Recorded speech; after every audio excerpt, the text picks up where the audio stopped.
Very few of us can truly understand what these families have gone through in the last 10 years. Heather Collins repeated the word nightmare several times during our interview. It was the best way she could describe it. And in such a time of pain and grief, each member of the family dealt with that pain and grief differently, making it difficult on those relationships.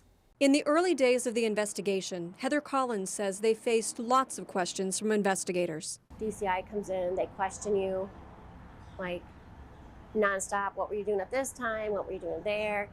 I see that you made a call.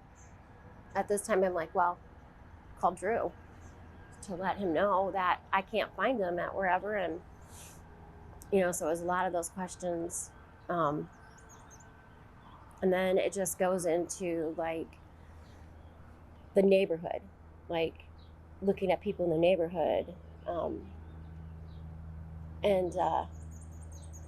You know, just DCI and the cops like saying, you know, trying to keep us updated. We've looked at these people, you know, is there anybody that you can think of? You know, they get lists of all your friends that you hang out with all the time. And they're all, you know, dissected, you know. It was really hard because my sister, my younger sister, that was Lyric's mom, she was missing, MIA the whole time. Not like missing, just not around. So that just made it harder because I just, I wanted my sister to be, you know, there with me. And I'm going through this, we're both going through this huge, devastating time, and she wasn't there.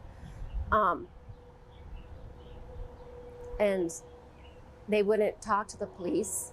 They wouldn't talk to DCI. You know, we had a meeting every night at 5. And she wasn't there, nor where was her husband. So that was really, really hard. Just them having been into drugs and stuff, it was, you know, just like, who were they around? You know, do they owe anybody money? Is somebody get out of prison that they had like narked on? I just hope and pray all the time that her and her husband, Dan, they're divorced now, but her and Dan didn't have anything to do with it. I'm already devastated as it is. I don't know how much more devastated I could be to know that they were involved in any way. Or because of their drug use. Like, because of their drug use, you know, they were involved. When the girls were found, Heather and her husband Drew chose to not see their daughter's body or find out how they were killed. We only want the killer and the people that worked on the case to know. We don't want anybody else to know. We felt that would be like the safest way. Like, it couldn't get leaked out, you know. And then we had Elizabeth buried, her body buried. Misty, which was very, very upsetting still, as she had her body cremated. Which to me, like, Elizabeth can still, if there's some test or something like that, they can still do tests on Elizabeth. They can on Lyric. Her body's cremated. I tried talking to Misty about that, like begging her not to have that. And she didn't listen. So when she did something like that, to me is like, what are you hiding? Like, what are you hiding? Like, you know, science keeps growing. You know, you see it all the time in cases. Like, what are you hiding? You want her body cremated. Like, then that like also gives me more suspicion. Like, why would you have her body cremated? It's still the same. It baffles me. To this day, that relationship between sisters is broken. I met with her for the first time in years last week. We were out at the grave and spoke with her. That was the first time in probably 4 years, 4.5. I would go in like spurts, try to talk to her and that kind of stuff. I don't want to be around the chaos. I'm never done drugs. I can't be in part of that. I can't be in that lifestyle. That's not me. So then I would have to step back out.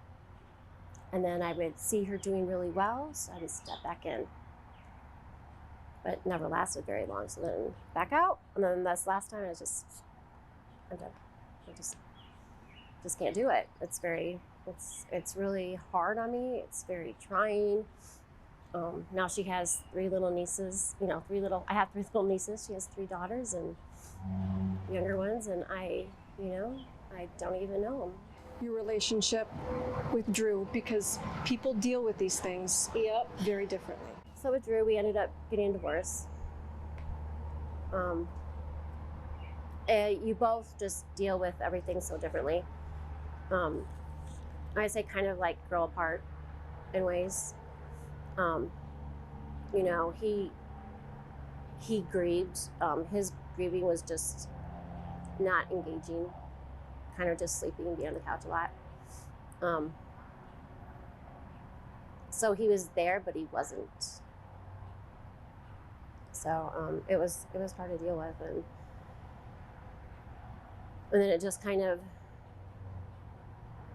I don't know, it just kind of like spun out of control. It was just like, I guess it's just what it is. How do you get updates now? Do you get updates on the case? I don't get updates anymore. If there's an update, they give it to Drew. Because some updates can be so hopeful, and then it doesn't come through. And then they're like, let's say 2 days later, they're like, sorry. So with that, he'll kind of wait a little bit, and he's like, well, they thought that they had something, but it ended up being nothing. So he does a lot of that. And I'm sure it's just kind of protect me. He feels one crazy person's enough, I guess. One person not ever sleeping, or one person doing nothing but sleeping is enough. Do you feel like it's been 10 years? In some ways, yes, but some ways, no. Only yes, because you get older, but some ways no, because it's a nightmare to me every morning. It's the same thing, I still have another day without one of my children,